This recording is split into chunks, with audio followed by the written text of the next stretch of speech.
Gloria a Dios. Una vez más entonces, mis amados, que el Señor me los bendiga a cada uno de ustedes en este nuevo año, ¿verdad? Que estamos iniciando 2022, habiendo transcurrido ya casi 2 años aproximadamente, sí, 2 años, ¿verdad? Que inició esta crisis sanitaria a nivel mundial, ¿verdad? Y bueno, estamos todavía en esa lucha, los países, muchos están todavía afectados, otros están saliendo, otros están en la tercera o en tercera ola y todavía el caos, hermanos, está en medio de los pueblos, de los países, de las naciones. Y esto pues obviamente trae consecuencias, ¿verdad? Nosotros somos conscientes, hermanos, que esto afecta muchos aspectos de nuestra vida psicológica, espiritual incluso, nuestra vida familiar. Hoy las familias ya no son, 2 años han pasado que las familias ya no se relacionan, hermanos, como antes nos relacionábamos, no solamente familiarmente, sino en nuestra misma, en medio de nuestra sociedad misma, en nuestros trabajos. Ya no podemos tener contacto con las personas, acercarnos como deberíamos o como antes lo hacíamos, ¿verdad?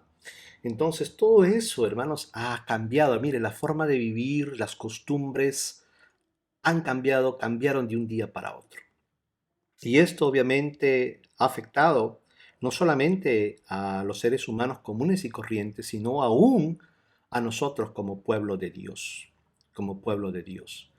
La fe de muchos ha menguado, increíble ver, ¿verdad? Porque uno diría con todo lo que está sucediendo y con todo lo que estamos viendo, pues sería un indicador que la iglesia del Señor tiene que ser sacudida, tiene que despertar, pero estamos viendo todo lo contrario, que la maldad aún está aumentando aún más dentro del mismo pueblo del Señor. La apatía espiritual se está apoderando, hermanos, grandemente de la vida de muchos creyentes, falsos profetas que se han levantado alrededor del mundo, como ya hemos hablado el día jueves, los jueves estamos hablando acerca de eso, como falsos maestros, falsos predicadores, que muchos falsos profetas que anunciaban y declaraban el fin de esta pandemia, de este virus, destruyéndolos con sus palabras, con sus decretos. Pues no pasó absolutamente nada, el virus sigue ahí vivito e infectando, ¿verdad? Ahí está, todavía. Entonces, muchos creyentes se han visto decepcionados de estos profetas, de estos apóstoles. Muchos han menguado en su fe, otros al descubrir cómo los han asaltado, cómo les quitan su dinero, aún a pesar de la situación que se está viviendo. También, hermanos, se han desanimado, se han desalentado. Y la iglesia, lejos de despertar, hermanos, con todo lo que está aconteciendo, está cayendo en un abismo de un enfriamiento espiritual terrible, terrible, por muchas causas, por muchas situaciones.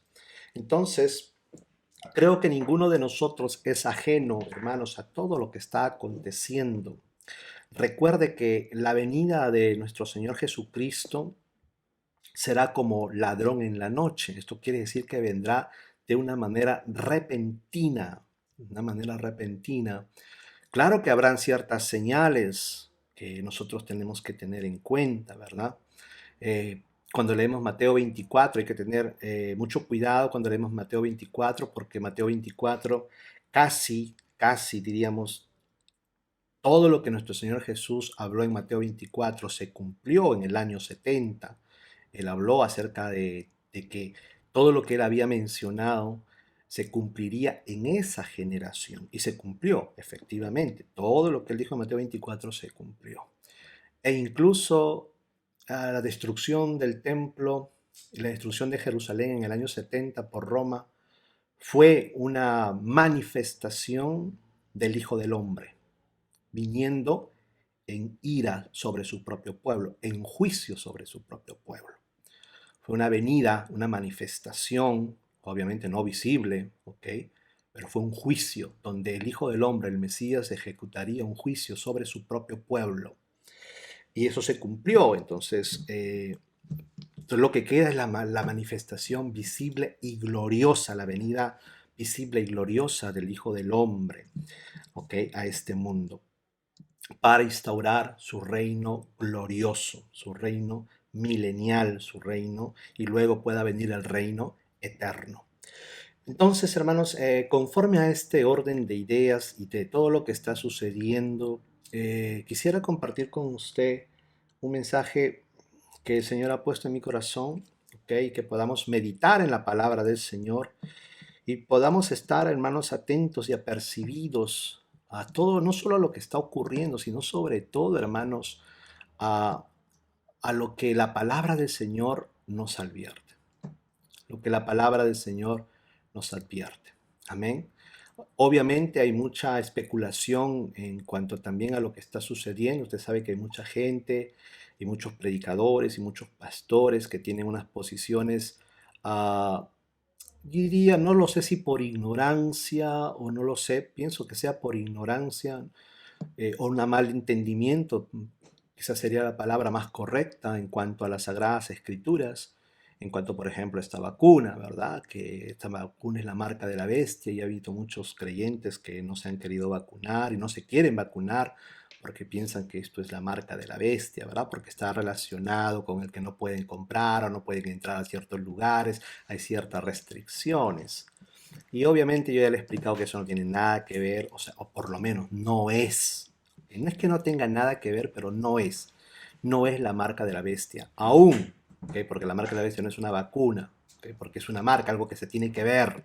Y la vacuna pues no se ve. Y aparte que es líquido y va a su cuerpo, no se queda como una marca ahí en su piel.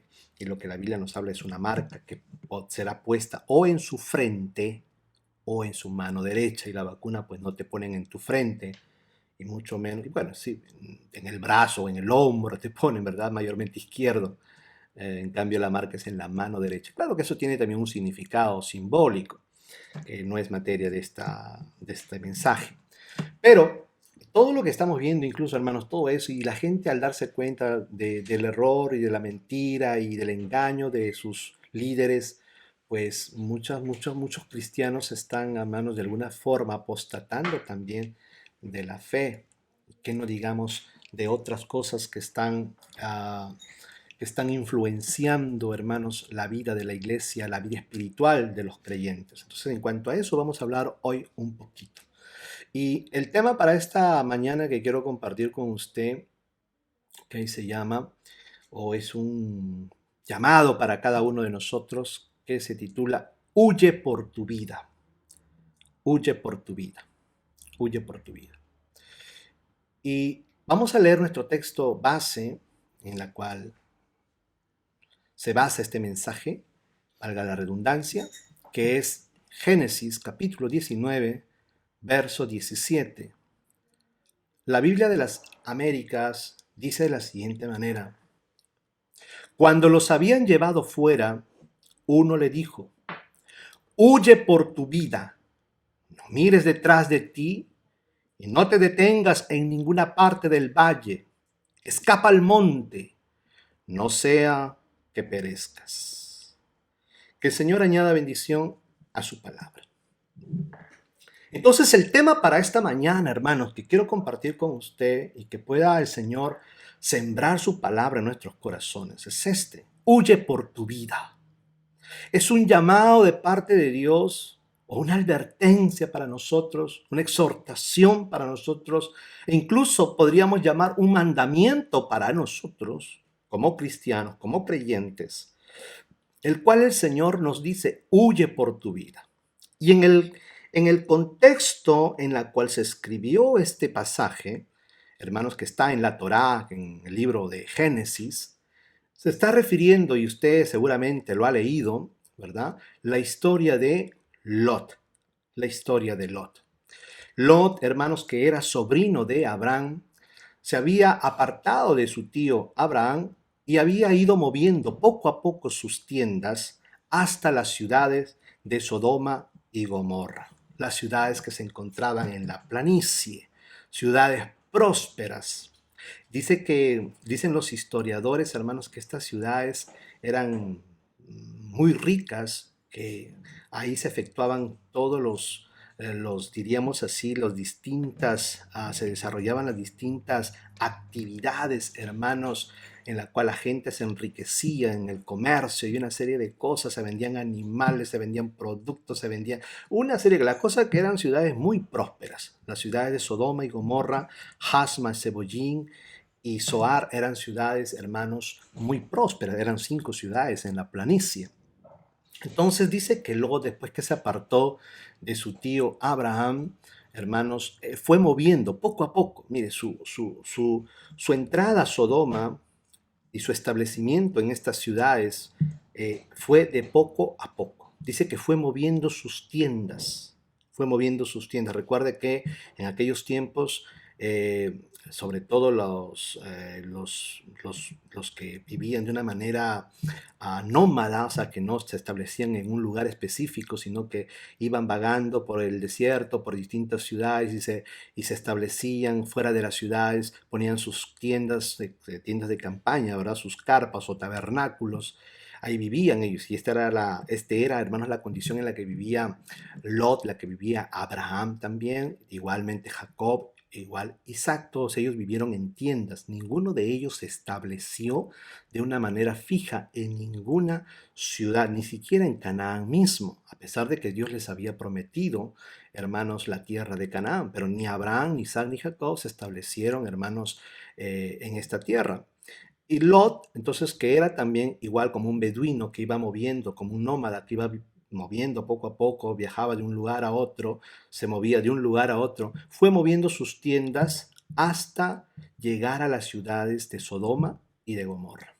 Y luego vemos, hermanos, en la historia bíblica que nos narra la Torá, que Lot se encontraba ya dentro de la ciudad de Sodoma y Gomorra. Ahí había establecido, hermanos, tal vez había encontrado un trabajo, negocios, y Lot empezó a prosperar porque eran ciudades donde tú ibas, las grandes ciudades donde tú te establecías y podías prosperar. Entonces, Lot, que tenía ganado, que tenía, pues habían dividido, recuerda, también había sido prosperado a causa de la bendición con la cual Dios había bendecido a su tío Abraham. Lot también fue un hombre próspero en ese sentido. Entonces también, hermanos, prosperó en la ciudad de Sodoma y Gomorra. Pero estas ciudades tenían una característica principal, que eran ciudades pecadoras, cuyo pecado había llegado, dice, a la presencia del Señor. Amén. El pecado había llegado al límite o había rebasado el límite, hermanos, de que el clamor, dice, por las ciudades de Sodoma y Gomorra llegaron delante del trono del Eterno. Entonces Dios, hermano, para ejecutar juicio, envía 3 ángeles con una misión para cada uno de ellos. ¿Ok? Estos tres mensajeros celestiales, que los 3 eran ángeles, aunque cuando usted lee la Torá dice que Dios se le apareció a Abraham en el encinar de Manré, ¿verdad? Y cuando Abraham estaba afuera de su tienda en el desierto, en el encinar de Manré, levantó su mirada y vio 3 varones que se acercaban. Entonces inmediatamente él le salió al encuentro, se postró delante de ellos y les dijo que no pasaran de largo, sino que se quedaran, ¿verdad? Para que él los atendiera, lavara sus pies y les diera comida, alimento, agua, y también pudieran ellos reposar. Era la costumbre, sobre todo los justos practicaban mucho la hospitalidad. Ellos hospitaban incluso a gente que ellos no conocían. ¿Ven? Estos eran extranjeros. Él lo vio simplemente como 3 forasteros que estaban caminando ahí por el desierto, por el encinar de Manré, cerca a su tienda, y Abraham le sale al encuentro. Abraham no sabía de que estos 3 personajes eran mensajeros de parte del Eterno. Entonces, cuando usted lee la Torá, usted le va a leer que dice de que Dios se le apareció, o Jehová se le apareció a Abraham en el encinar de Manré. Significa esto de que Dios mismo se le había aparecido, o uno de ellos era Jehová, o era Dios, o era Yahvé. De ninguna manera, de ninguna manera. Eran 3 mensajeros celestiales, eran 3 ángeles, ¿ok? 3 ángeles. Uno de ellos era el portavoz que llevaba el mensaje y era el representante del Eterno delante de Abraham. Por eso que cuando usted lee la escritura, usted va a ver que uno de ellos habla como si fuera Dios. Pero no es que era Dios, porque a Dios nadie lo ha visto jamás. Usted tiene que, aunque cuando usted lea en el Antiguo Pacto de que hubieron personajes bíblicos que vieron a Dios, amén, o dice, he visto a Dios, como dice Jacob, por ejemplo, o como dicen los padres de Sansón, hemos visto a Dios. eh, no es que ellos hayan visto literalmente a Dios, porque a Dios no lo ha visto nadie jamás. Amén. Nadie jamás ha visto a Dios, sino que ellos vieron manifestaciones de Dios, que Dios lo realizaba por medio de sus mensajeros, por medio de ángeles. Como eran sus mensajeros, ellos hablaban en nombre del Eterno, hablaban como si fueran Dios mismo. Eso se llama el agente representativo. Ellos representaban, el mensajero representa, aquel habla y actúa en nombre de quien lo envía. Eso funciona así en los tiempos, funcionaba así en los tiempos antiguos. Entonces, usted ve que después le dan el mensaje a Abraham acerca del nacimiento de Isaac y usted ha leído todo eso. Luego uno de ellos levantaron su mirada las ciudades de la llanura de Sodoma y Gomorra. Entonces uno de ellos, que era el portavoz de parte del Eterno, dice, ocultaré lo que voy a hacer a Abraham, siendo él que es mi amigo y será padre de muchas naciones o multitudes. Entonces, hermanos, Dios le dice lo que el plan, o sea, lo que habría de hacer. Que el pecado de Sodoma había llegado ante él y que él descendería para comprobar, para comprobar si era cierto o no todo lo que había llegado ante la presencia del Señor. Y es interesante ver esto, ¿verdad? ¿Será que Dios no sabe, no sabía? ¿Por qué tenía Dios que comprobar si verdaderamente los sodomitas, los habitantes de Sodoma, de Gomorra, Hasma, Sebollín y Zoar eran hombres malvados? Y que eran hombres terriblemente pecadores, eran hombres y mujeres abominables. ¿Que Dios no lo sabía? ¿Dios no lo ve? Si Dios lo sabe todo, Dios lo ve todo. ¿Por qué tenía que él todavía ir a comprobar? Porque Dios es un juez justo. Por eso que Abraham le dice, el juez justo de toda la tierra. Y antes de emitir un juicio, todo juicio tiene que ser comprobado o toda acusación se tiene que, hermanos, respaldar por el testimonio de 2 o 3 testigos. Oiga eso, Dios no necesitaría hacerlo, pero lo hace porque Él es bueno. Entonces, hermanos, uno de ellos, que es el que siempre lleva el mensaje de parte del Eterno y actúa como si fuera el Eterno, se queda con Abraham en el monte y 2 de ellos descienden a la ciudad para comprobar, 2 testigos, recuerden, para comprobar si es cierto que los habitantes de Sodoma y Gomorra eran, así su pecado había llegado al límite que merecían el juicio divino. Entonces, cuando ellos entran, hermanos, están entrando a la ciudad, Lot, que se encontraba a la puerta, dice que al verlos se postró también delante de ellos, y eso no significa que Lot sabía que ellos eran ángeles o mensajeros celestiales, tampoco, él no lo sabía. Él lo vio como extranjero, sino que como todo justo, al igual que su tío Abraham, practicaba la hospitalidad. Entonces, hermano, le dijo, miren, varones, no es bueno, no es justo que ustedes se queden aquí porque esta ciudad es peligrosa, la plaza es peligrosa.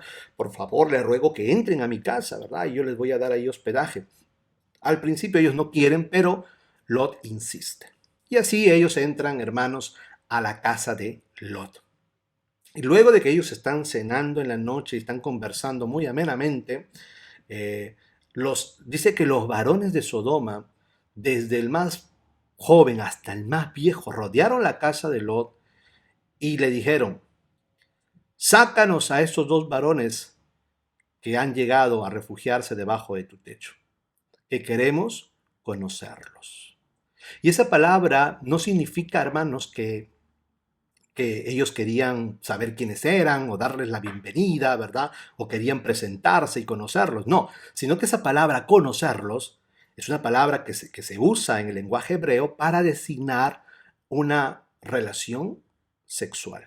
O sea, ellos querían tener relaciones sexuales con estos 2 varones. De ahí que viene justamente la palabra sodomita. Cuando usted ve hombres que son homosexuales y que tienen relaciones con otros hombres, a ellos se les dice están practicando la sodomía o son sodomitas. Viene justamente en relación a la característica o a las prácticas que tenían los varones de Sodoma y Gomorra. Entonces, obviamente, Lot, si usted recuerda, sale de su casa a la puerta y les dice, varones hermanos, no hagáis tan mal a estos varones que se alojan debajo de mi techo, ok, pues están bajo mi responsabilidad. Mirad, les dice, yo tengo dos hijas mujeres, vírgenes que no han conocido varón, la sacaré para que vosotros hagáis con ella lo que os bien os parece. Oiga eso.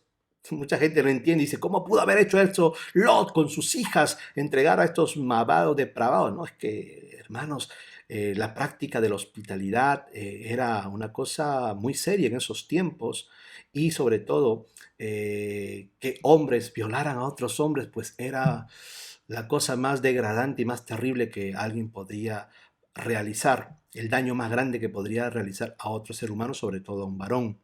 Entonces Lot quiere evitar eso y tal vez también porque sabía que estos eran homosexuales y lo que ellos querían no era mujer, sino hombres, también tal vez para ganar un poco de tiempo sacó a sus hijas, sabiendo él que tal vez no iban a darle importancia a sus hijas porque ellos no querían mujer, querían varones. Entonces, ellos dijeron, tú que has venido a alojarte a nuestra ciudad o entre medio de nosotros como forastero, ¿ahora te quieres convertir en juez? Le dijo. Pues ahora le dice, te vamos a hacer a ti más daño que a ellos. Entonces, que agarraron hermano a Lot y quisieron abusar de él, si no es porque los ángeles extienden su mano y con una luz resplandeciente van a cegar a todos los varones que estaban ahí rodeando la casa de Lot y con su mano meten a Lot dentro de la casa. Entonces es ahí que ellos comprueban, hermanos, la maldad, la depravación, la degradación, hermanos, de los habitantes de esta ciudad. Entonces le dicen, mira, aquí no hay más que darle, así que Dios nos ha enviado, el Señor nos ha enviado a destruir la ciudad. Así que agarra todo lo que tienes y vete de esta ciudad. Porque al alba, cuando amanezca el alba, esté rayando el alba, destruiremos la ciudad. Entonces ustedes saben la historia, dice que Lot, hermanos, fue a buscar también a sus yernos y les dijo, mira, mírense, prepárense, levántense, salgan porque Dios va a destruir esta ciudad. Y sus yernos, que eran los que estaban comprometidos con sus dos hijas, creyeron de que él bromeaba, no lo tomaron en serio. Entonces, hermano, Lot mientras se preparaba, se alistaba, mientras la mujer guardaba sus cosas y sus hijas ahí se peinaban y todo el asunto, al ver que los ángeles, al ver que Lot y su familia se demoraba, es ahí donde ellos agarran, le dicen, mira, apúrate, sal. Como ellos se demoraban, dice hermano, dice que uno de ellos, uno de los ángeles, le dijo, mira, tienes que salir rápido porque yo no puedo hacer nada mientras tú no hayas salido de la ciudad. Así que dice, uno de ellos tomó a Lot y a su familia, en este caso a su mujer y a sus dos hijas, y tomándolo de la mano, lo sacó fuera de la ciudad. Fuera de la ciudad. Y aquí entra el texto que hemos leído. Cuando los habían llevado fuera de la ciudad, uno de ellos, o sea, uno de los ángeles, le dijo, huye por tu vida, no mires detrás de ti y no te detengas en ninguna parte del valle. Escapa al monte, no sea que perezcas. Es interesante, hermanos, ahora poder ver cómo traducen las distintas versiones, y no le voy a leer todas, pero es interesante cómo la traducen. Y yo quiero compartirles otra traducción, que es la Nueva Traducción Viviente. Me gustó mucho cómo la traducen este verso. Y la Nueva Traducción Viviente traduce de la siguiente manera. Cuando quedaron a salvo, y repita usted, subraya ahí, cuando quedaron a salvo, fuera de la ciudad. ¿Okay? Escuche bien, por favor. Pare las orejas. Cuando quedaron a salvo, fuera de la ciudad. Lot y su familia habían sido salvados por Dios a través de estos ángeles. Estos ángeles, incluso uno de ellos tiene que tomarlos de la mano, jalarlos, hermano, y llevarlos fuera de la ciudad. Apresurarlos. Y cuando ya estaban a salvo fuera de la ciudad, porque recuerden que las ciudades eran amuralladas en aquel tiempo, que estaban fuera de la ciudad, porque era la ciudad en la que iban a ser destruidas, y al estar fuera de la ciudad ya estaban a salvo ya. Ya estaban a salvo de la destrucción. Pero mire lo que sucede. Cuando quedaron a salvo fuera de la ciudad, uno de los ángeles ordenó. Y eso es lo que yo le decía, ordenó. Y si esta fue una orden para Lot y su familia, también, hermanos, en forma profética, va a ser una orden para nuestra vida hoy. Y mire lo que les dice. Corran y salven sus vidas. La versión que habíamos leído que decía, huyan, ¿verdad? Huyan. Huye por tu vida, así le dijo. Huye por tu vida. Otras versiones dicen, corran por sus vidas. ¿Okay? Otras versiones dicen, escapen por sus vidas, para salvar sus vidas. Entonces, uno de los ángeles, en esta versión dice, uno de los ángeles ordenó, corran y salven sus vidas. No miren hacia atrás ni se detengan en ningún lugar del valle. Escapen a las montañas o serán destruidos. ¿Por qué le pongo, hermanos, esta versión?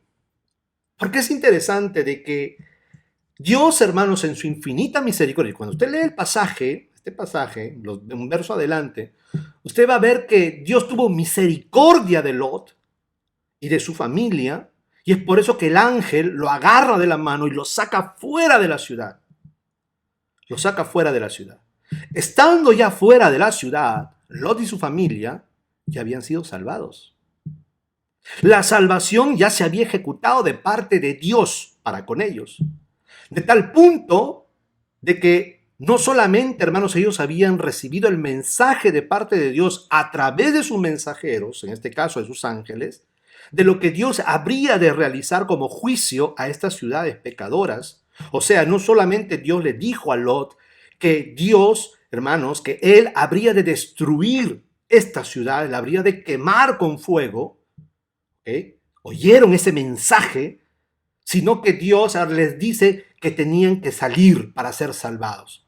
Y no solamente eso, al ver que ellos se demoraban y estaban ahí todavía muy lentos, uno de los ángeles los toma de la mano y los saca, hermanos, fuera de la ciudad. La salvación de Dios. Pero ya estando fuera, nos dice aquí el texto en la Nueva Traducción Viviente, cuando quedaron a salvo fuera de la ciudad. Ellos ya estaban a salvo fuera de la ciudad. Dios había realizado su obra salvadora para con Lot y su familia, sacándolos fuera de la ciudad. Número uno, primero, anunciándoles lo que habría de venir, un mensaje. Y cómo ellos habrían de ser salvos, por la gracia y la misericordia de Dios. Y luego, Dios mismo, por medio del ángel, jalándolos, tomándolos de la mano y sacándolos fuera de la ciudad.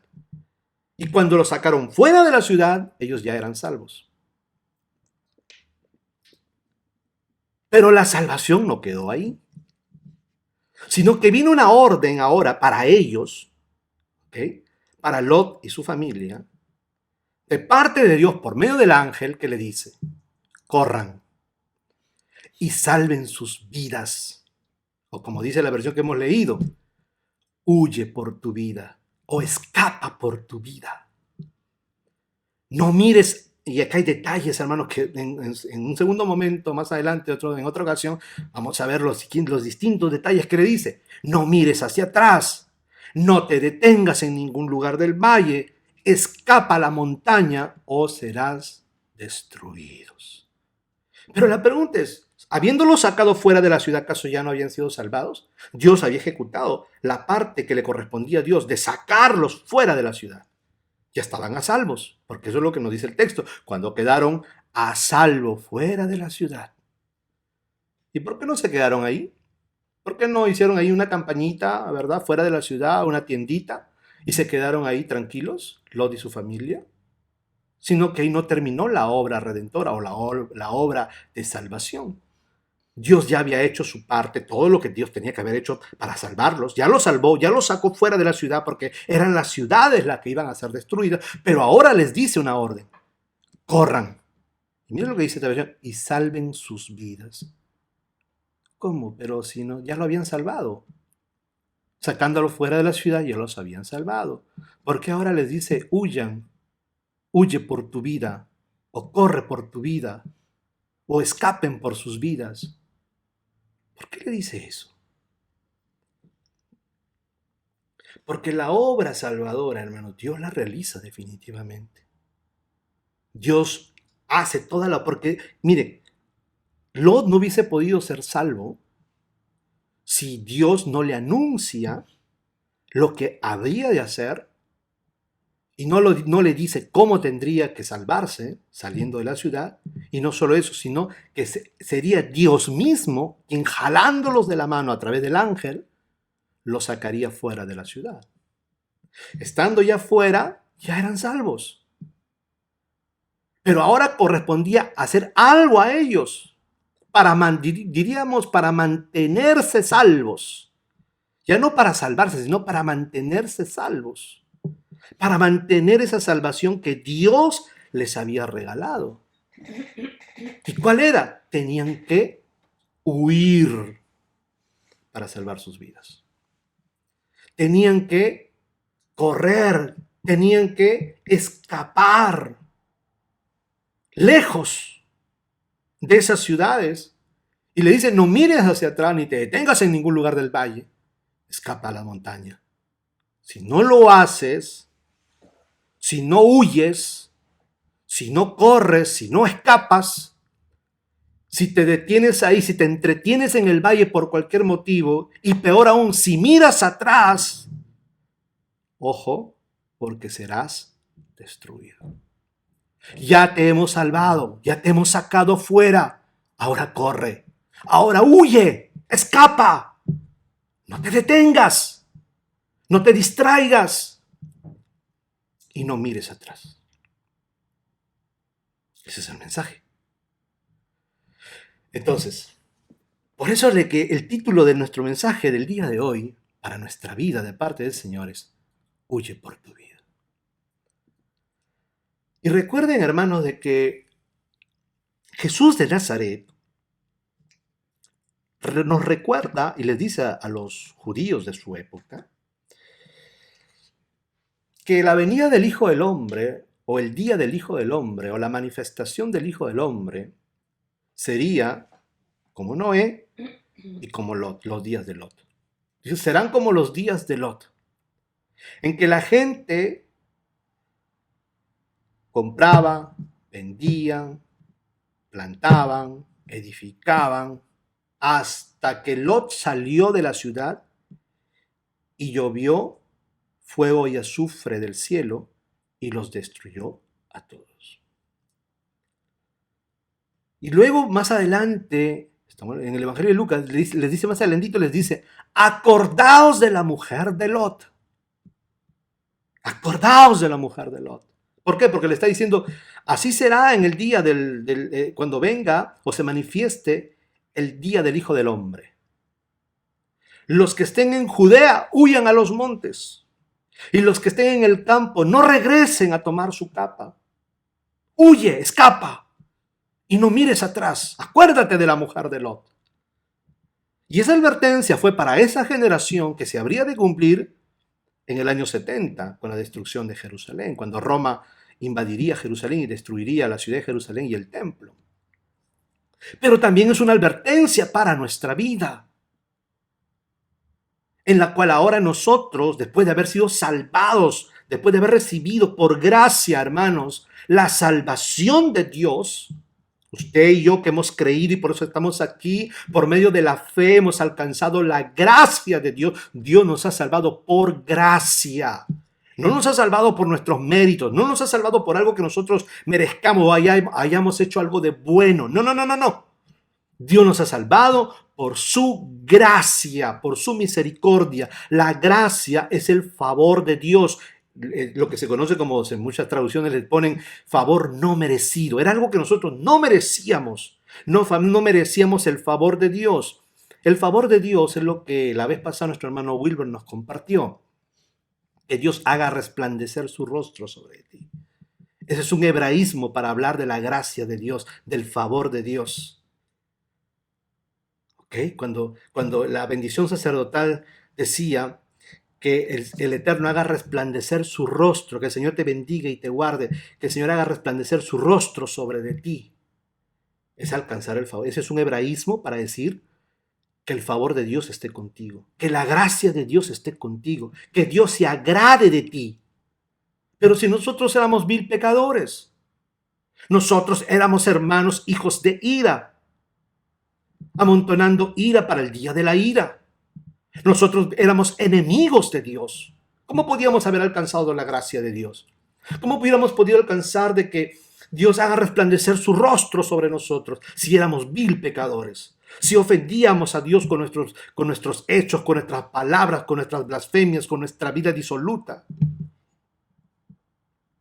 ¿Cómo pudimos haber alcanzado esa gracia?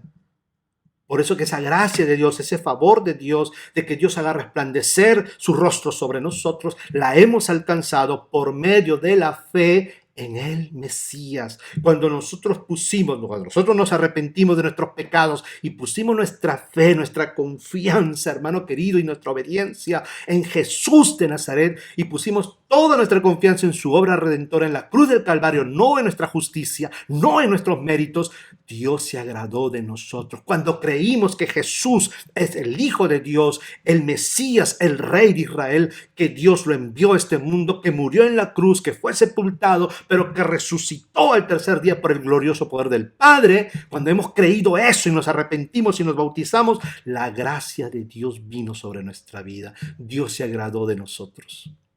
¿Y qué nos concedió? Su salvación.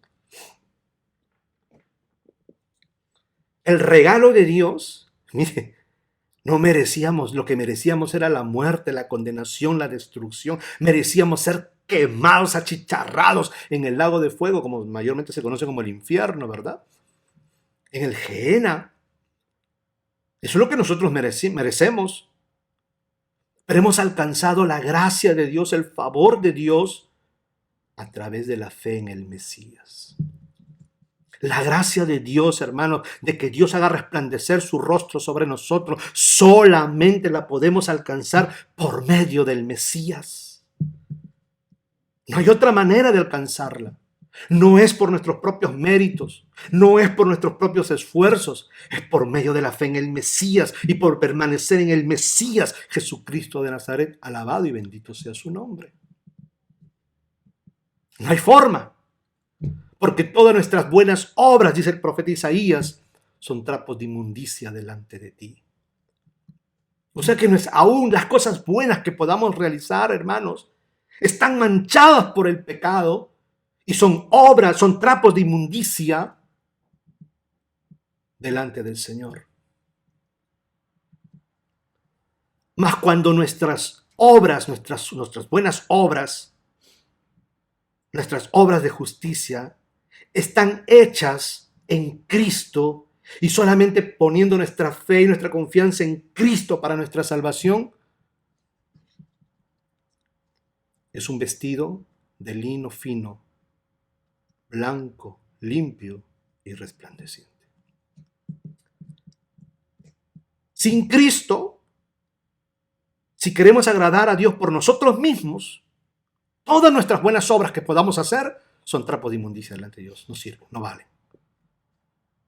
Pero hechas en la fe en Cristo y sabiendo que Dios se agrada de nosotros, aún de nuestras buenas obras, no por nosotros mismos, sino por medio de Cristo, son obras de justicia que son lino fino, blanco y resplandeciente delante de Dios. Entonces ahora nosotros hemos recibido la salvación por medio de la gracia de Dios. Así como Lot recibió la salvación por su fe, porque era un hombre de fe. Y Dios se agradó de él por su fe. Así como Abraham era un hombre de fe y por eso obraba en justicia, porque la justicia era una consecuencia de una fe genuina. Abraham tenía obras justas porque su fe era genuina y verdadera. Lot tenía obras justas y practicaba la justicia porque era un hombre de fe. Y Dios se agradó de él. ¿Me está entendiendo? A su nombre gloria. Entonces Dios, hermano, lo va a salvar por su misericordia, porque en ese pasaje el capítulo 19, un verso antes, dice que por su misericordia Dios salva a Lot. Y lo salvó por medio de su ángel. Lo sacó fuera a él y a su familia. Pero ahora les da un mensaje, les da una orden, un mandamiento. Huye por tu vida. Ya eres salvo. Gloria a Dios. Dios te ha salvado por tu fe y que por medio de tu fe has alcanzado la gracia de Dios. Corre por tu vida. Huye por tu vida. No te detengas. No mires atrás. Escapa a la montaña. Si no lo haces, serás destruido. Cuando hablamos de la salvación, muchas veces pensamos, hermanos, que nosotros ya hemos sido salvados y bueno, pues no hay nada que hacer, o todo lo que nosotros hagamos no interesa para Dios, ¿verdad? Si hacemos lo mal, tanto ya soy salvo. No, no, no, no, no. Dios ya te salvó. Pero ahora, ¿qué tienes que hacer? Huye por tu vida. Porque si no huyes por tu vida, si no caminas en esa senda de la fe rumbo a la montaña, al monte, serás destruido. Entonces, la pregunta es, ¿de qué cosa tenemos que huir? Porque le dijo, huye por tu vida. Escapa por tu vida. Corre, no te detengas. Corran, salven sus vidas. ¿De qué tenemos que huir? Y vamos a ver solamente uno el día de hoy. Entonces la pregunta sería, ¿de qué debemos huir para no ser destruidos? Esa sería la pregunta. ¿De qué debemos huir para no ser destruidos? Vamos a ver uno, solamente uno. A su nombre, gloria. Número 1. Tenemos que huir de la corrupción del mundo. Escúcheme bien. ¿De qué tenemos que huir? De la corrupción del mundo. ¿De qué cosa tenemos que huir? De la corrupción del mundo. Hay muchas cosas de las cuales tenemos que huir, pero una de ellas es de la corrupción del mundo. Y veamos lo que nos dice el apóstol Pedro en su segunda carta, en el capítulo 1, del verso 3 al 4. La Biblia Serafín Ausejo traduce de la siguiente manera. Como todas las cosas que pertenecen a la vida y a la piedad, nos han sido dadas por su divino poder mediante el conocimiento de aquel que nos llamó por su gloria y excelencia. Por ellas nos hizo merced de preciosas y magníficas promesas, para haceros participantes de la naturaleza divina, y para que huyáis de la corrupción existente en el mundo por la concupiscencia. Oiga eso. Segunda de Pedro, capítulo 1, verso 3 al 4. Leámoslo nuevamente para que lo entendamos. Como todas las cosas que pertenecen a la vida y a la piedad, nos han sido dadas por su divino poder, mediante el conocimiento de aquel que nos llamó. Dios nos llamó. Si Dios no nos hubiera llamado por medio del mensaje del Evangelio, nosotros también, hermanos, estaríamos como el resto del mundo, destinados a la destrucción, como Sodoma y Gomorra, de las cuales dice, hermanos, que Dios la puso como ejemplo. Dios destruyó las ciudades de Sodoma y Gomorra, Jazma y Zeboyín, y las puso como ejemplo para todos aquellos que habrían de vivir impíamente. O sea, Dios, hermanos, destruyó esas ciudades y no quedó rastro de ellas, porque usted se va a la parte donde estuvieron ubicadas esas ciudades, esas 5 ciudades o 4 ciudades, usted no va a encontrar absolutamente nada. Lo único que va a encontrar, hermanos, es un extenso territorio de sal. No va a encontrar nada. No va a encontrar restos, no va a encontrar ruinas, no va a encontrar nada. ¿Por qué? Porque Dios la destruyó completamente y no dejó ni recuerdos de esas ciudades. Y eso Dios lo hizo para ponernos como ejemplo al mundo entero. lo que le habría de acontecer a todos aquellos que habrían de vivir como vivieron los habitantes de Sodoma y Gomorra. Hombres malvados y pecadores, habiendo, hermanos, traspasado la medida de su pecado y su maldad. Entonces dice, mire, Él nos llamó por su gloria y excelencia.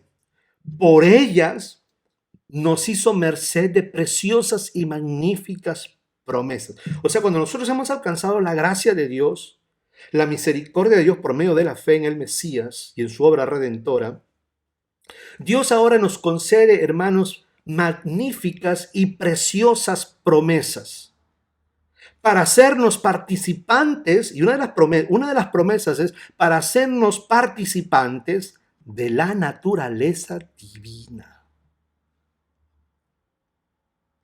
¿Y cuál es, hermanos? ¿Qué cosa significa eso? Ser participantes de la naturaleza divina. Una de ellas, nada más, es tener la vida eterna. Recuerda que Dios tiene vida eterna, forma parte de su naturaleza divina. Tener vida eterna. La diferencia es que Él no tiene principio ni tiene fin. Amén, Él no tiene principio ni tiene fin, Él es eterno. Pero la Biblia nos dice de que Él es el único que tiene inmortalidad. Eso significa que Él nunca muere. Por eso que Dios no puede morir. Hay películas que he visto que me suenan graciosas, películas cristianas. Me suenan sinceramente muy graciosas. Que el título de esa película dice, Dios no está muerto. Hermano mío, yo no sé, bueno. Pero si Dios está muerto, entonces ya no es Dios, pues. Porque Dios no puede morir. La muerte está ajena al ser de Dios. Él tiene vida eterna. Amén. Si tú tan solo propones la pregunta o la afirmación de que Dios está muerto, ese es cualquier cosa menos Dios. Dios no puede morir. Él es el dador de la vida. Él es la fuente de la vida. Amén. Entonces, cuando la Biblia nos dice aquí, Pedro nos dice aquí, de que nosotros vamos a ser participantes de la naturaleza divina, una de las cosas que eso significa es que vamos a participar de la vida eterna. O sea, cuando muramos y seamos resucitados, seremos resucitados para nunca más morir. Esa es la promesa. Dios nos ha salvado para eso, hermanos amados. Dios no nos ha salvado para que tú, hermanos, creas que, bueno, todo se termina en este mundo y al final me muero y me voy al cielo a flotar en una nube como un angelito con mis alitas. No, hermano, eso no es la promesa de Dios. La promesa de Dios es resucitarnos. Si morimos antes que el Señor venga, es resucitarnos de entre los muertos para darnos vida eterna con cuerpos gloriosos, inmortales, bañados en luz. Esa es nuestra promesa. Y no solo eso. Después, más adelante, vamos a ver otras. Entonces, eso significa hacernos partes de la naturaleza o participantes de la naturaleza divina. Y mira después lo que dice. Y para que huyáis de la corrupción existente en el mundo. Por la concupiscencia. La palabra concupiscencia significa malos deseos. O sea, no vamos a poder alcanzar la naturaleza divina si no huimos de la corrupción del mundo. ¿Ok? Si no huimos de la corrupción del mundo. Y eso comienza desde el momento en que Dios nos salva hasta el día que nos muramos o el Señor venga. Tenemos que huir en forma simbólica, obviamente. O sea, no es que vamos a salir corriendo a algún lugar. No, no, no. Por medio de un estilo de vida, por medio de renunciar a ciertas cosas. Esa es la manera como nosotros vamos a huir de la corrupción existente en el mundo.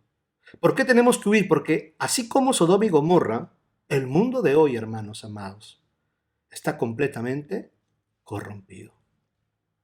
Y nosotros estamos viendo cómo cada generación que viene se está corrompiendo más y más. Estamos viendo cómo la maldad va en aumento. Estamos viendo, hermanos, cómo los hombres van de mal en peor. Estamos observando cómo hombres y mujeres y niños, ancianos incluso, cada vez más, hermano, la maldad, el pecado, la inmoralidad se está apoderando más de la vida del ser humano.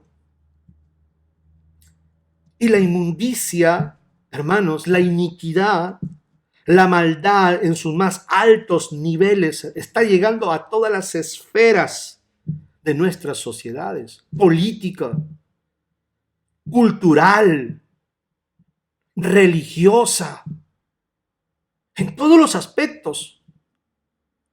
Cada vez las sociedades se están degradando más y más, están cayendo, hermanos, en un pozo, como en un estado, hermanos, de involución. Por eso que diríamos así, la última faceta de la humanidad antes de que el Mesías venga o cuando el Mesías venga por segunda vez, será una condición que el hombre habrá involucionado. ¿Sabe lo que es involucionar, verdad? Es retroceder. Evolución es ir desarrollándose, ¿verdad? Lo que por lo menos los que proponen la teoría de la evolución. El hombre primero fue una bestia, un simio, luego fue, bueno, poco a poco fue convirtiéndose hasta llegar a ser el Homo sapiens. ¿Okay? Entonces la ciencia, por lo menos la teoría darwinista, nos dice de que el hombre primero fue una bestia y luego se convirtió en un ser humano bello, hermoso, como es lo que hoy somos. Pensante, con moral, con principios, con valores, etcétera, etcétera. Algo que los animales no tienen. Los animales no tienen, hermanos, principios, los animales no tienen moral, los animales mucho menos tienen espiritualidad. Ellos actúan por instintos.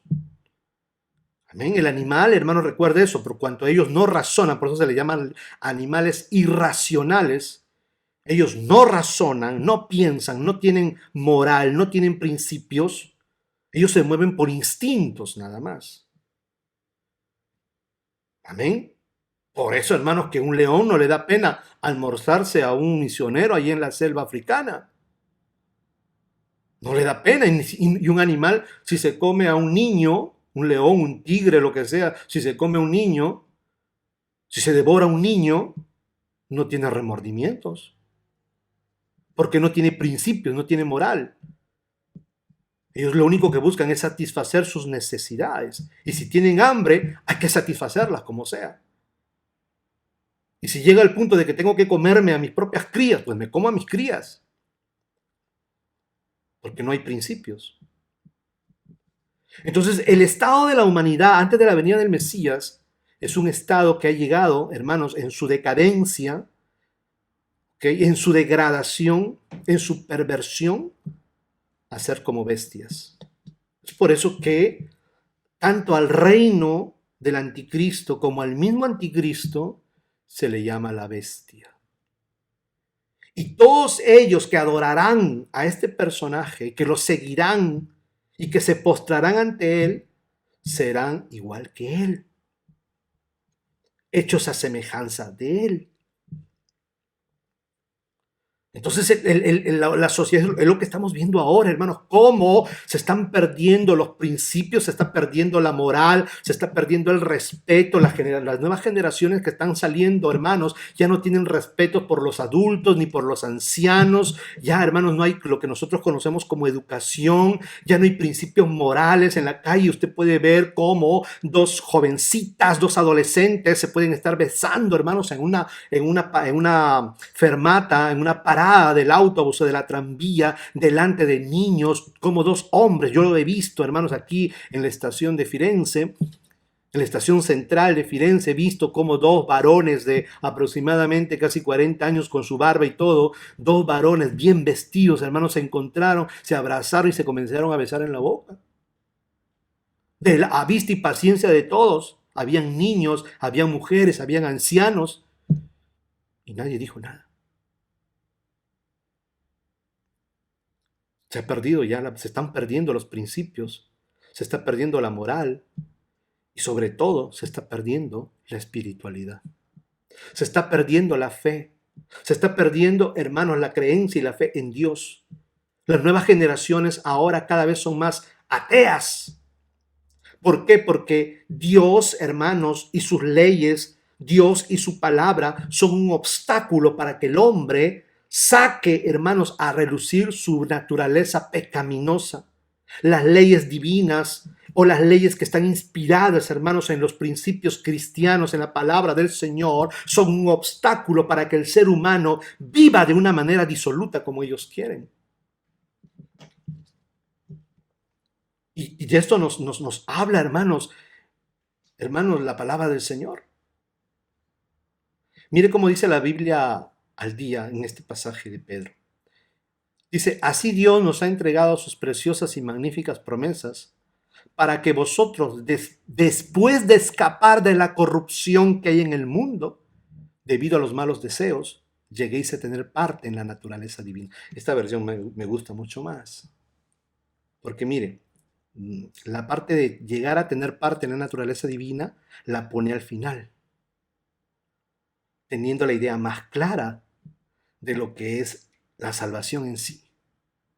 Hemos sido salvados por la gracia de Dios. Dios ya nos salvó, hermano. Usted y yo, desde el momento en que creímos, sin haber hecho nada, ya somos salvos.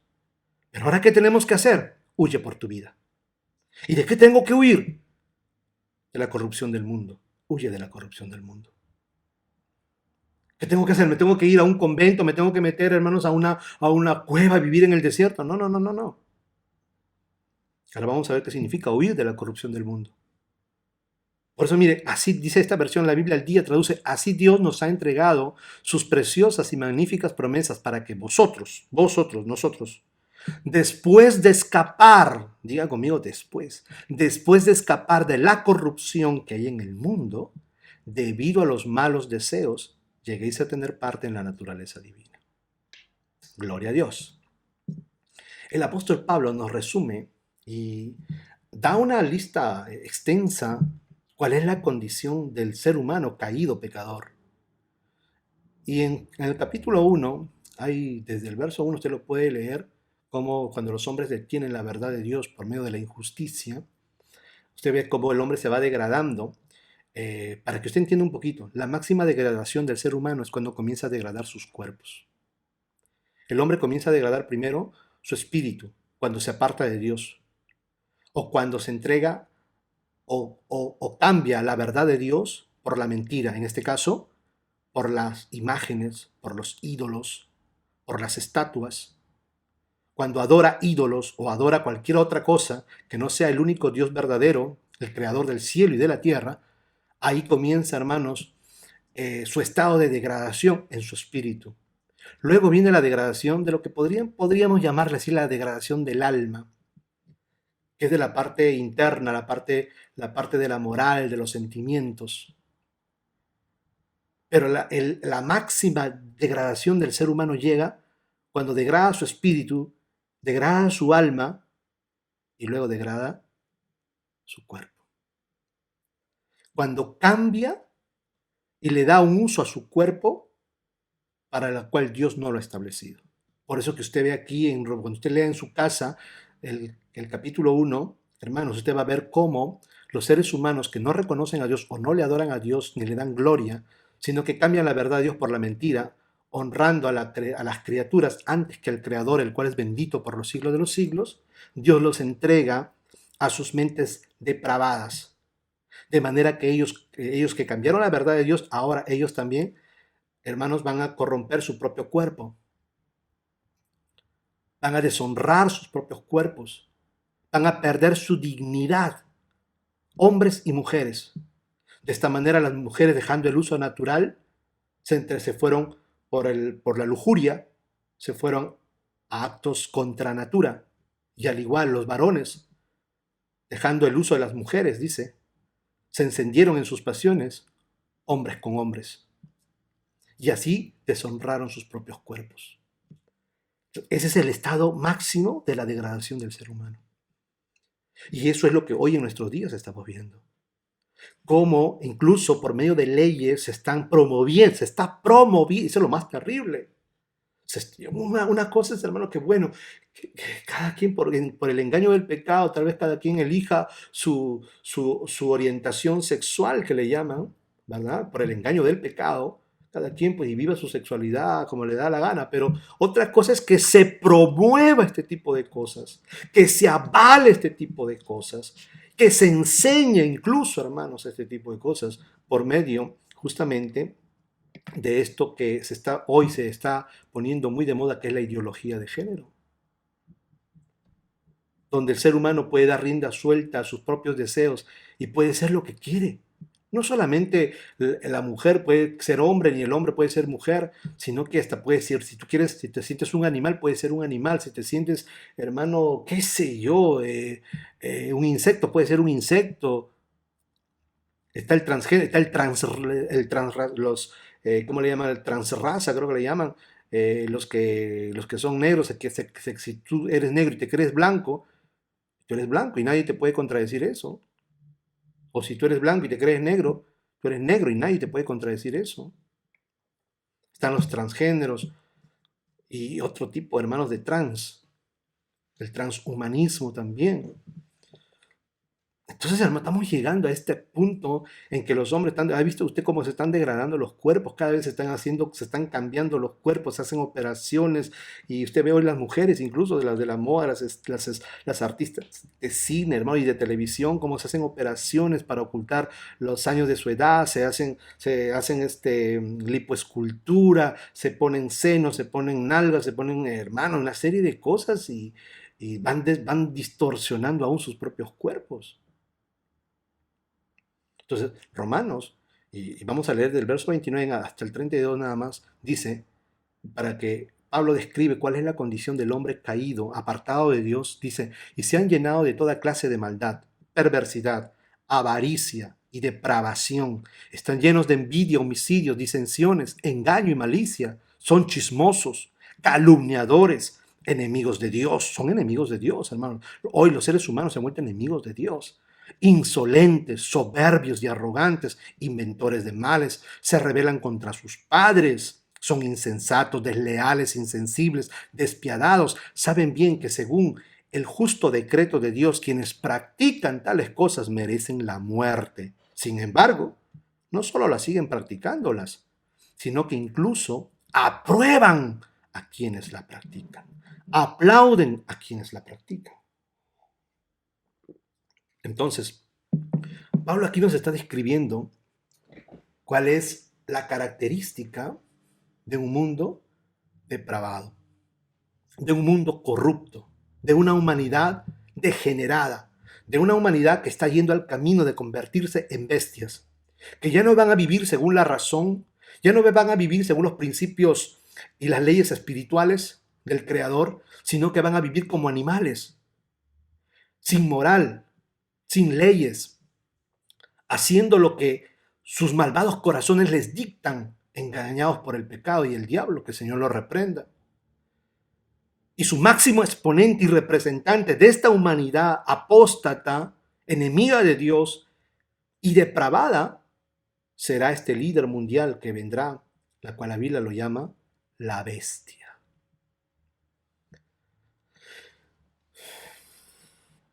Al nombre de Cristo, gloria. Por eso que en el mensaje de la salvación, en el libro de los Hechos de los Apóstoles, en el capítulo 2, verso 40 y 41, en la Biblia Serafín Ausejo, traduce de la siguiente manera. Cuando Pedro ha expuesto el mensaje del Evangelio a los judíos en el día de Pentecostés o en la fiesta de Pentecostés, después de haber dado un discurso y haber demostrado a través de las Escrituras de que Jesús es el Mesías, que murió pero que resucitó al tercer día según las Escrituras, dice, con estas y otras muchas razones, los instaba y animaba diciendo, escuche, poneos a salvo de este mundo corrompido. El mundo está corrompido. El mundo está podrido. El mundo está yendo de mal en peor. El mundo está entrando en un estado de involución o ha entrado en una condición y un estado de involución. Están perdiendo la imagen del Creador, de Dios, y se están convirtiendo en bestias, hombres y mujeres y niños y viejos. Verso 41 dice, los que aceptaron con agrado la invitación se bautizaron y aquel día se unieron a los apóstoles alrededor de 3,000 personas. La Reina Valera traduce, sed salvos de esta perversa generación, pero me gusta cómo traduce la Serafín Ausejo, poneos a salvo de este mundo corrompido. Este mundo está corrompido. Y es de este mundo corrompido del cual nosotros tenemos que huir. ¿Qué es el mundo? ¿El planeta? ¿Está hablando del planeta? No, sino del sistema que reina este planeta. De las costumbres, las prácticas, las creencias que son impuestas en este planeta. El estilo de vida en el cual los seres humanos viven sobre este mundo, sobre este planeta. Ese es el mundo. Y ese mundo está corrompido, ese sistema está corrompido, ese estilo de vida de todos aquellos que no conocen a Dios está corrompido. Y es de eso que Dios nos ha salvado. Y es de eso que Dios nos dice, huye por tu vida. Huye de la corrupción de este mundo. Así como Lot tenía que huir rumbo al monte, que en forma simbólica representa el monte de Dios. Ese es nuestro destino. Ese es nuestro camino, rumbo al monte. Huye por tu vida.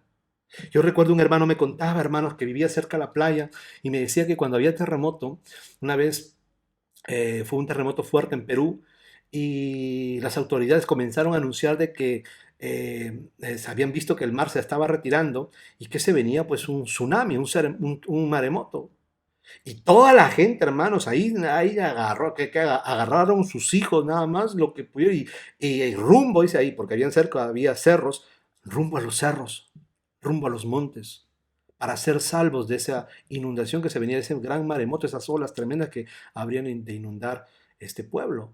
Y corrieron, dice, y escaparon, y la gente, hermanos, salieron despavoridos, y todos corriendo, todos huyendo, a salvar su vida. Sin mirar atrás, corre, corre, corre. No mires atrás, tú sigue, tú sigue, tú sigue. Salva tu vida, salva tu vida, salva tu vida.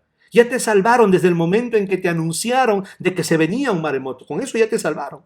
Porque si no te anunciaban de que se venía un maremoto, morías ahí ahogado. Pero a esa gente le anunciaron que venía un maremoto y los que creyeron, hicieron caso, salieron, hermanos, sacando solamente a sus seres queridos y corrieron a los cerros, a los montes, a las partes altas para ser salvos.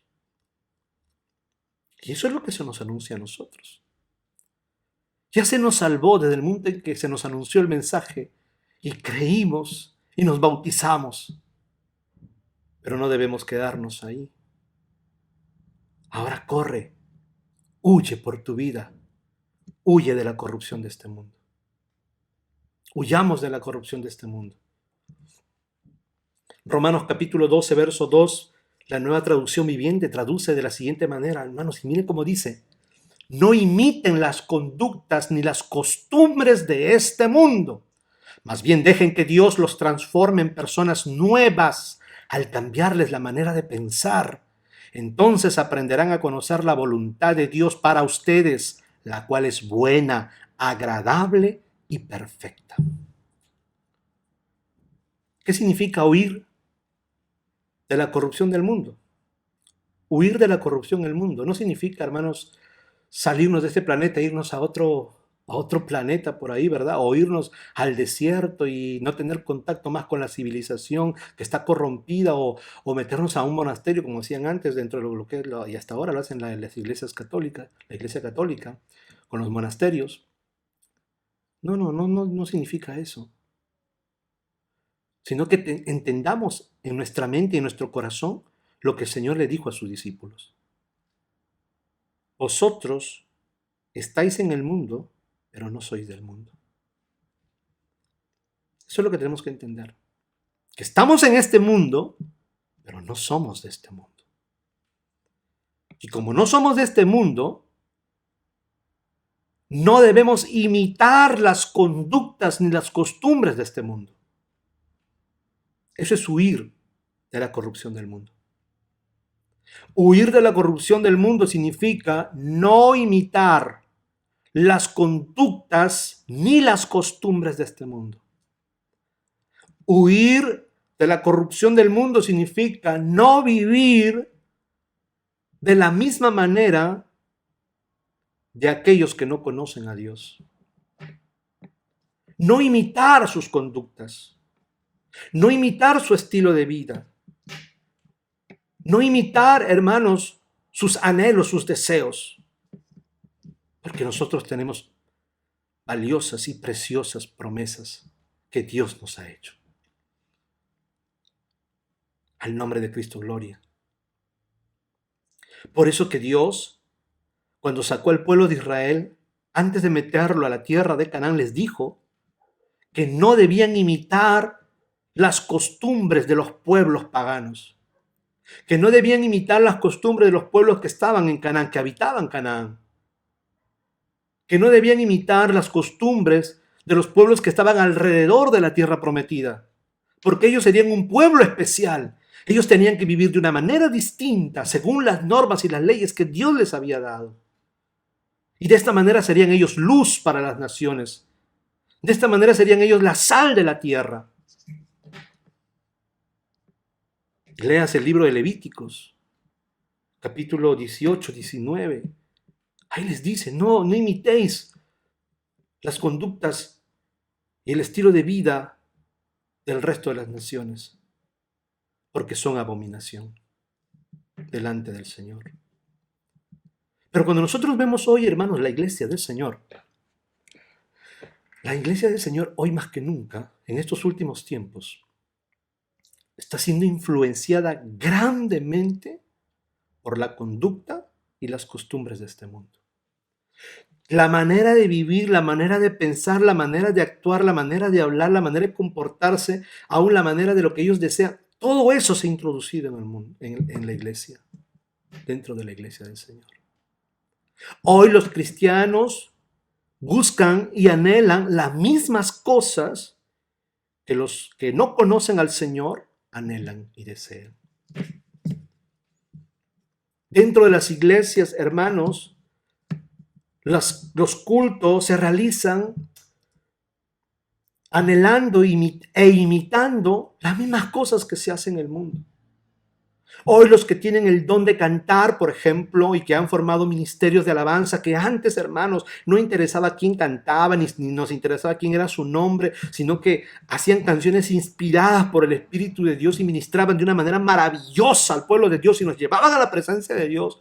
Hoy, hermanos, han salido cantantes y han utilizado, hermanos, las plataformas de las iglesias, han utilizado los púlpitos como una plataforma para catapultarse a la fama.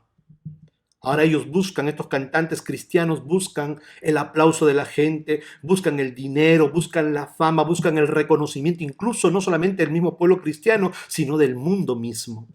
Hoy el mundo premia a los cantantes cristianos como Marcos Witt, Marco Barriento, Danilo Montero, Jesús Adrián Romero. El mundo los premia con Grammys, con premios. Hoy el cristianismo de hoy se ha acomodado, se ha amoldeado, está imitando, no está escapando, no está huyendo de la corrupción del mundo, sino se está dejando corromper por las conductas y las costumbres del mundo, por la misma manera de pensar del mundo. Por eso, hermanos, que hablábamos los jueves cómo han aumentado tantos falsos profetas y falsos maestros, cómo se han levantado. Mire, así como en el mundo está el feminismo en un auge tremendo, las feministas, lo mismo está en la iglesia. Hoy se habla de mujeres empoderadas. Hoy las hermanas dicen somos hermanas empoderadas y que nosotros somos seguidoras de Débora. Y ahí están las pastoras, están las apóstolas. ¿Qué es eso?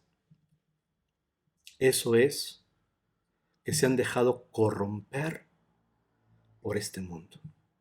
Eso es que están siguiendo las mismas conductas y las mismas costumbres de este mundo que está corrompido.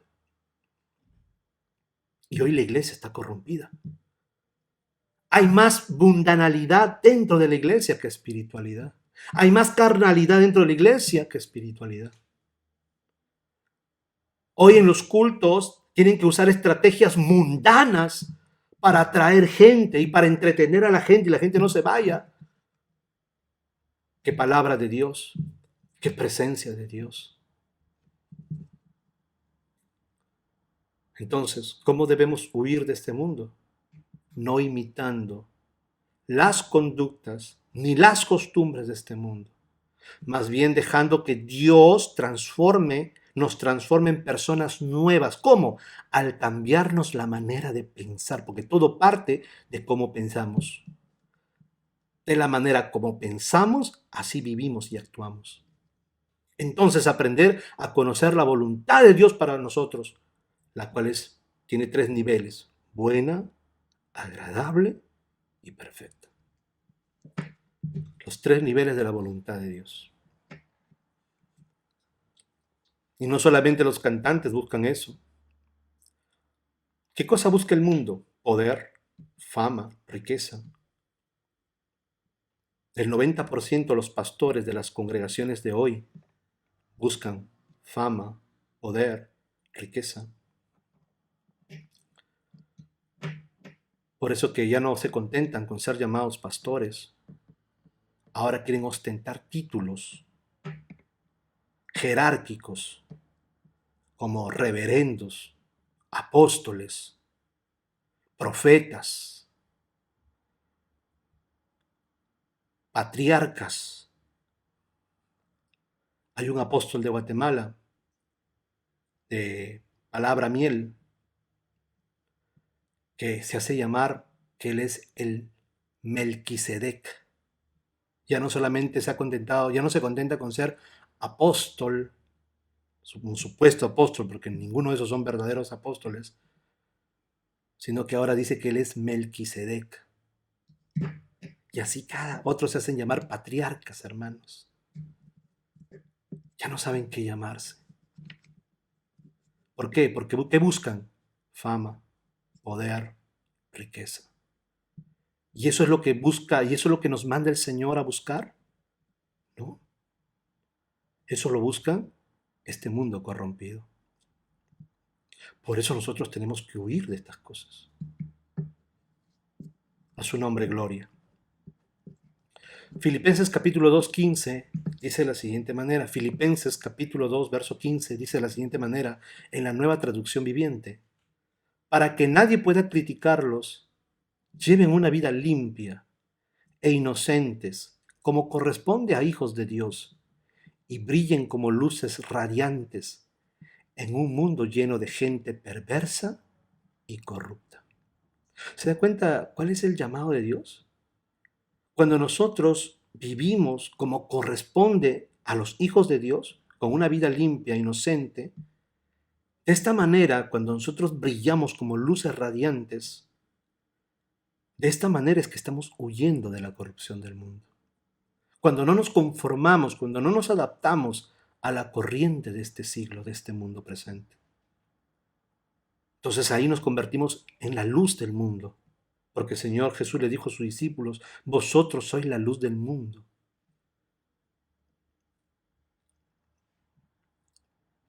Que vuestras buenas obras brillen delante de los hombres, para que de esta manera los hombres glorifiquen a Dios. En un mundo lleno de gente perversa y corrupta. Ese es el mundo. El mundo es perverso y corrupto. Segunda de Pedro, capítulo 2, verso 20. Mire que hay una advertencia. Si es que nos quedamos, al haber recibido la salvación y nos quedamos solamente ahí, y no avanzamos, no corremos hacia la cima, hacia el monte, que es la presencia del Señor, que en forma representativa es el monte de Sión. Dice, 2 de Pedro capítulo 20 al 22, dice, y cuando la gente escapa de la corrupción del mundo, esta es la Nueva Traducción Viviente, mire qué bonito cómo la traduce, y cuando la gente escapa de la corrupción del mundo por medio de conocer a nuestro Señor y Salvador Jesucristo, pero luego se enreda y vuelve a quedar esclavizada por el pecado, termina peor que antes. Les hubiera sido mejor nunca haber conocido el camino a la justicia, en lugar de conocerlo y luego rechazar el mandato que se les dio de vivir una vida santa. Demuestran que tan cierto es el proverbio que dice, un perro vuelve a su vómito, y otro que dice, un cerdo recién lavado vuelve a revolcarse en el lodo. Entonces aquí Pedro nos dice una cosa: cuando la gente escapa de la corrupción del mundo por medio de conocer a nuestro Señor y Salvador Jesucristo, pero luego nos detenemos, no corremos, no huimos, sino que nos quedamos ahí a ver qué pasa, nos entretenemos en el valle, o peor aún, miramos atrás como la mujer de Lot. ¿Qué es lo que nos sucede? Mire lo que dice: por medio de conocer y salvar a Jesús, pero luego se enredan y vuelven a quedar esclavizados por el pecado, terminan peor que antes. Les hubiera sido mejor nunca haber conocido el camino de la justicia, en lugar de conocerlo y luego rechazar el mandato que se les dio de vivir una vida santa. Vivir una vida santa es vivir una vida apartada para Dios, no dejándonos contaminar con la corrupción de este mundo. Demuestran que tan cierto es el proverbio que dice, un perro vuelve a su vómito, y otro que dice, un cerdo recién lavado vuelve a revolcarse en el lodo. Estamos terminando. Segunda de Pedro 3:10 dice al 13, en la Biblia el día traduce de la siguiente manera: pero el día del Señor vendrá como un ladrón. En aquel día los cielos desaparecerán con un estruendo espantoso. Los elementos serán destruidos por el fuego y la tierra y con todo lo que hay en ella será quemada. Y dice el apóstol Pedro, verso 11, ya que todo será destruido de esa manera, ¿no deberíais vivir como Dios manda, siguiendo una conducta intachable y esperando ansiosamente la venida del día de Dios? Ese día los cielos serán destruidos por el fuego y los elementos se derretirán con el calor de las llamas. Pero según su promesa, y está la promesa que nos ha hecho Dios, esperamos un cielo nuevo y una tierra nueva en los que habita la justicia. Entonces, en el día del Señor vendrá como ladrón, en la cual los cielos desaparecerán con un estruendo espantoso. Eso será tremendo y terrible. Y los elementos, todo lo que hay, hermanos, será destruido por fuego. Y la tierra con todo lo que hay en ella será quemada para ser purificada. Así como Dios, y el mismo Pedro lo dice, la tierra del principio, cuando Dios la creó, por causa del pecado se contaminó y se corrompió. Dios la destruyó por medio del agua, a través de un diluvio, pero salvó a Noé. Ahora, esa misma tierra están reservadas por la misma palabra, pero ya no para ser purificada y destruida por el agua, sino por el fuego. Entonces el fuego va a purificar toda la tierra. Entonces Pedro nos dice, ya que todo será destruido por el fuego, así como fue destruido Sodoma y Gomorra, Pedro nos dice una pregunta, inspirado por Dios. ¿No deberíais vivir como Dios manda? ¿Cuál sería nuestra respuesta? Claro que sí. Es lo correcto, es lo lógico. Si nosotros sabemos, hermano, pero si nosotros estamos pensando que este mundo va a ser para siempre, este sistema me refiero, no es que el planeta en sí va a ser destruido, lo que hay sobre este planeta va a ser quemado y destruido para dar paso a una nueva creación. Dios va a renovar, va a restaurar esta creación. Entonces, ¿qué hacemos nosotros, hermanos, poniendo nuestra confianza en este mundo? Si todo lo que hay aquí va a ser destruido. Entonces dice, ¿no deberíais vosotros vivir como Dios manda? Y a ello deberíamos nosotros responder, amén. Eso es lo justo y lo correcto delante de Dios, para nosotros que nos ha salvado por su gracia y misericordia. Conclusión. Segunda de Pedro capítulo 2, versos del 7 al 10. Dice, por otra parte libró al justo Lot, que se hallaba abrumado por la vida desenfrenada de esos perversos. ¿Se da cuenta cómo vivían los sodomitas? Pues este justo que convivía con ellos y amaba el bien, día tras día sentía que se le despedazaba el alma por las obras inicuas que veía y oía. Todo esto demuestra que el Señor sabe librar de la prueba a los que viven como Dios quiere y reservar a los impíos para castigarlos en el día del juicio. Esto les espera sobre todo a los que siguen los corrompidos deseos de la naturaleza humana y desprecian la autoridad del Señor. Atrevidos y arrogantes que son, no tienen reparo en insultar a los seres celestiales. Que el Señor, hermanos, añada bendición a su palabra y a vuestras vidas. Y el mandato y el llamado y la orden del Señor para nuestra vida hoy es: huye, huye, salva tu vida, huye por tu vida. Puesto los ojos arriba, cuando Lot y sus hijas iban saliendo, huyendo de las ciudades de Sodoma y Gomorra después de haber sido sacados fuera por el ángel, su mirada estaba en el monte, alcanzar el monte, alcanzar el monte. Pablo nos dice que debemos poner nuestra mirada no en la tierra, sino allá arriba, en las cosas celestiales, donde está Cristo sentado a la diestra de Dios. Pongamos nuestra mirada en las cosas eternas y corramos con paciencia la carrera, puesto los ojos en Jesús, el autor y consumador de nuestra fe. Y olvidando de lo que queda atrás, como dijo Pablo, me extiendo a la meta, hacia adelante, hacia el monte, al supremo llamamiento, para lo cual fui tomado por medio de Cristo Jesús. Que el Señor, hermanos, me los bendiga grandemente, y que cada uno de nosotros, a partir del día de hoy y todos los días de nuestra vida, huyamos de la corrupción de este mundo. ¿Cómo? No haciendo las mismas cosas que el mundo hace. Que el Señor me los bendiga grandemente.